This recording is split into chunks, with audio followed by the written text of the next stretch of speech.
दोस्तों, बृहस्पति अभी वक्री गति में हैं, जो आने वाले 13 सितंबर से एक बार फिर से मार्गी हो जाएंगे। बृहस्पति का ये जो मार्गी गोचर है, इसका क्या प्रभाव होगा, आज की इस वीडियो में हम इसी बारे में चर्चा करेंगे कि इस गोचर का सभी 12 राशियों के जातकों पर क्या प्रभाव होगा। और इस वीडियो के अंत में मैंने बृहस्पति से संबंधित कुछ जरूरी उपाय भी शेयर किए हैं, तो इस वीडियो के अंतिम पार्ट को भी अवश्य देखें।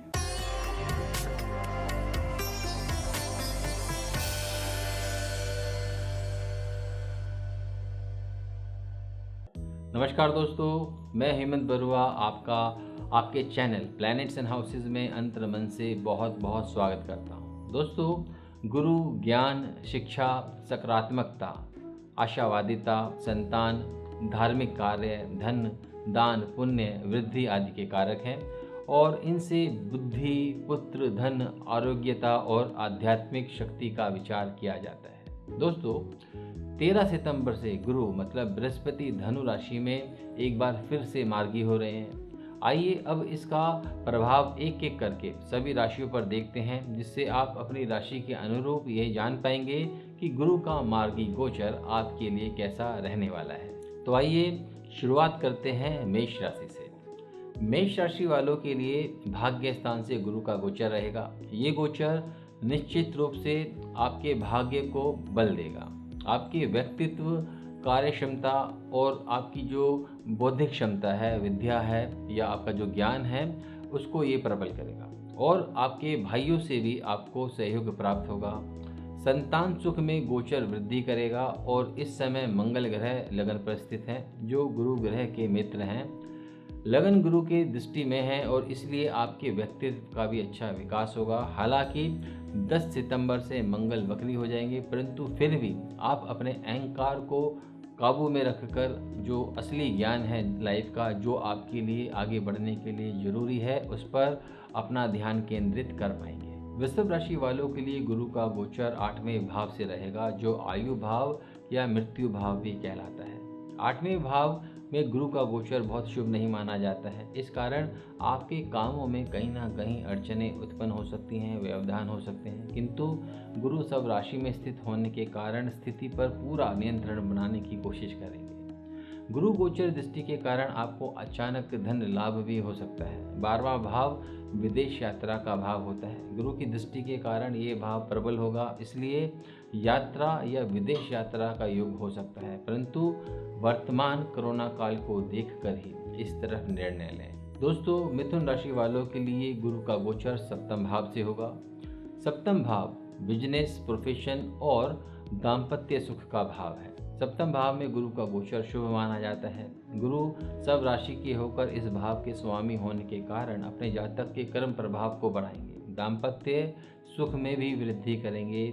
प्रेमी प्रेमिका के बीच जो समय है वह काफ़ी शुभ रहेगा, अनुकूल रहेगा और यह जो गोचर है ये पार्टनरशिप में भी लाभ देता है। इस गोचर की वजह से आपके व्यक्तित्व में विकास होगा, आपकी कार्य क्षमता में वृद्धि होगी और इनकम में भी वृद्धि हो सकती है। आइए बात करते हैं कर्क राशि वालों के लिए गुरु का ये गोचर कैसा रहेगा। दोस्तों, कर्क राशि वालों के लिए गुरु 6वें भाव मतलब शत्रु भाव से गोचर करेंगे। 6ठे भाव में गुरु के गोचर को शुभ नहीं माना गया है, इसलिए आपके जो शत्रु हैं वह आपको थोड़ा सा परेशान कर सकते हैं, आपके ऊपर हावी होने की वह कोशिश कर सकते हैं, परंतु गुरु इस स्थिति को मतलब इस पोजीशन के कारण अपने बुद्धि बल से, अपने ज्ञान बल से स्थिति को नियंत्रण करने की कोशिश करते हैं। और वहीं गुरु की जो दृष्टि है वह आपके धन भाव पर रहेगी, तो जिसकी वजह से ये कहीं ना कहीं आपकी आर्थिक स्थिति को मजबूत करेगा, परंतु व्यय भाव पर भी इसकी दृष्टि है, तो मतलब खर्चों में भी साथ के साथ ये थोड़ी सी वृद्धि दे सकता है। हालांकि गुरु की जो शुभता है वह खर्चों को अच्छे कामों के प्रति करवाती है। तो कर्म भाव पर जो गुरु हैं वह आपके करियर को मजबूत करेंगे, परंतु खर्चों की तरफ थोड़ा सा आपको सचेत रहना होगा। जहां तक कोशिश हो आप अपने खर्चों को ऑप्टिमाइज करने की कोशिश करें। सिंह राशि वालों के लिए गुरु का गोचर 5वें भाव से रहेगा। 5वां भाव शिक्षा का भाव है, बुद्धि का भाव है या संतान भाव भी कहलाता है। गुरु के 5वें भाव पर गोचर को शुभ माना गया है। बृहस्पति यहाँ के कारक भी हैं। इसलिए इस समय आपकी जो बौद्धिक क्षमता है उसमें वृद्धि होगी, मतलब आप अपने ज्ञान से अतिरिक्त लाभ कमाने में कामयाब रहेंगे और आपके लिए शिक्षा के नए अवसर भी खुलेंगे। आप चाहे स्टूडेंट हैं, चाहे आप प्रोफेशनल हैं, कहीं ना कहीं आप अपना ज्ञान बढ़ाना अवश्य चाहेंगे। संतान पक्ष से भी आपको विशेष लाभ प्राप्त हो सकता है। पंचम भाव निवेश प्रेम संबंध का भी कारक होता है, इसलिए आपको निवेश में भी लाभ प्राप्त हो सकता है और प्रेम संबंधों में प्रगाढ़ता आ सकती है। कन्या राशि के लिए गुरु चौथे भाव मतलब सुख भाव से गोचर करेंगे। चौथे भाव में गुरु का गोचर अधिक शुभ नहीं माना जाता है। चौथा भाव जो है वह गुरु का वैध घर होता है, इस कारण माता को ये थोड़ा सा कष्ट दे सकता है। गुरु का कन्या राशि में गोचर धन धान्य में वृद्धि करता है, इसलिए आपकी भौतिक सुख सुविधाओं में तो वृद्धि संभावित है।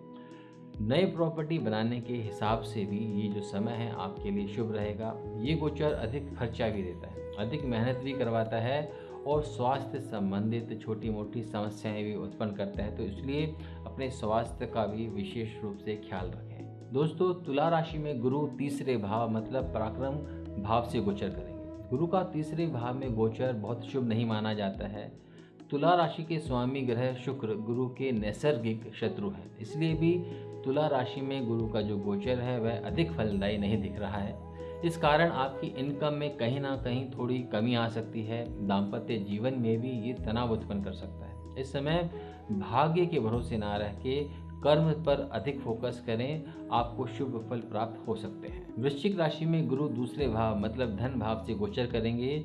गुरु के दूसरे भाव के गोचर को शुभ माना जाता है। हालांकि यदि गुरु लगन में दूसरे भाव में बैठे हों तो इस पोजीशन को बहुत शुभ नहीं माना जाता, क्योंकि यहाँ पर गुरु चिराग तले अंधेरे का काम करते हैं। हालांकि वह यहाँ के कारक हैं, परंतु यहाँ पर वह उतने शुभ फल नहीं दे पाते हैं। हालांकि गुरु की ये जो शुभता है ये आपके लिए फिलहाल आर्थिक स्थिति को बेहतर करेगी। गुरु की शुभता से आप अधिक क्षमता से काम कर पाएंगे और ये आपको उत्तम स्वास्थ्य भी देगा और आप अपने शत्रुओं पर विजय भी प्राप्त कर सकेंगे, मतलब आप अपने शत्रुओं पर, अपने कॉम्पिटिटर्स पर हावी रहेंगे। धनु राशि में गुरु लगन भाव से गोचर करेंगे। गुरु का धनु राशि में गोचर धनु राशि वालों के लिए बहुत शुभ होता है। धनु राशि के लगन में गुरु का गोचर होने के कारण आपके आत्मबल में, आपके ज्ञान में और आपके व्यक्तित्व में बहुत अच्छा विकास होगा। गुरु की दृष्टि प्रभाव से आपकी जो बौद्धिक विकास है, संतान सुख है, दाम्पत्य सुख है, इन सभी में वृद्धि होगी।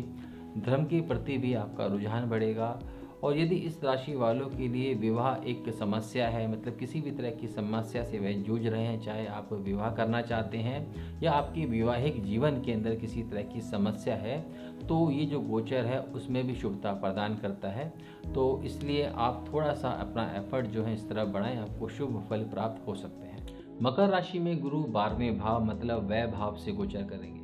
12वें भाव में गुरु के गोचर को बहुत शुभ नहीं माना जाता। इस कारण इस गोचर की वजह से खर्चों की बढ़ोतरी होती है, किंतु 12वां भाव विदेश यात्रा का भी भाव है। गुरु की अशुभता विदेश यात्रा का योग बनाती है, परंतु जैसा मैंने पहले कहा कि समय को देखते हुए, मतलब कोरोना काल को देखते हुए इस तरफ कोई निर्णय लें, क्योंकि ये जो गोचर है ये या तो विदेश यात्रा का योग बनाता है या जहां आप रहते हैं उससे लंबी दूरी की यात्रा का भी योग बनाता है।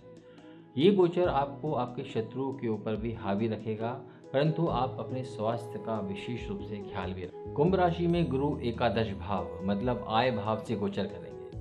11वें स्थान में गुरु का गोचर शुभ होता है, इसलिए आपके इनकम में तेजी आने की संभावना है। आपकी जॉब या व्यवसाय में भी आपको लाभ प्राप्त हो सकता है। गुरु की शुभता आपकी कार्य क्षमता की भी वृद्धि करेगी, आपके संतान सुख में भी वृद्धि होगी। दाम्पत्य जीवन और प्रेम संबंध प्रगाढ़ होंगे।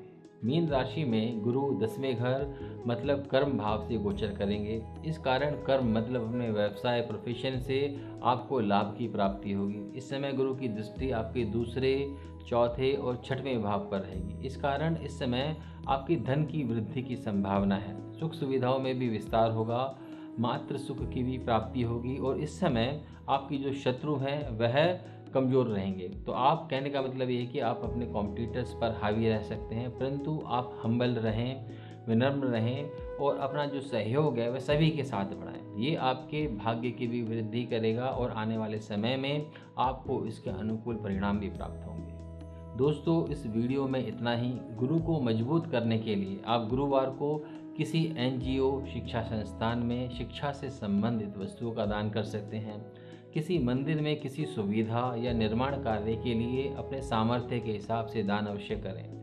गुरुवार को पीले रुमाल या वस्त्र पर गुड़ या लड्डू रखकर और साथ में अपने सामर्थ्य के हिसाब से कुछ रुपए पैसे रखकर किसी गरीब या असहाय को दान करें। और गुरु के बीज मंत्र ओम ग्रा ग्री ग्रो संग गुरुवे नमः का 101 बार जाप रोज सुबह नहाकर करें। ज्ञान और समृद्धि के कारक गुरु मतलब बृहस्पति की कृपा आप पर बनी रहे। आप हमेशा स्वस्थ रहें, खुशहाल रहें। इन्हीं मंगल कामनाओं के साथ मैं हेमंत बरुआ आपसे आज्ञा चाहूँगा। जल्दी मिलते हैं एक और नए वीडियो में। तब तक के लिए बहुत बहुत नमस्कार।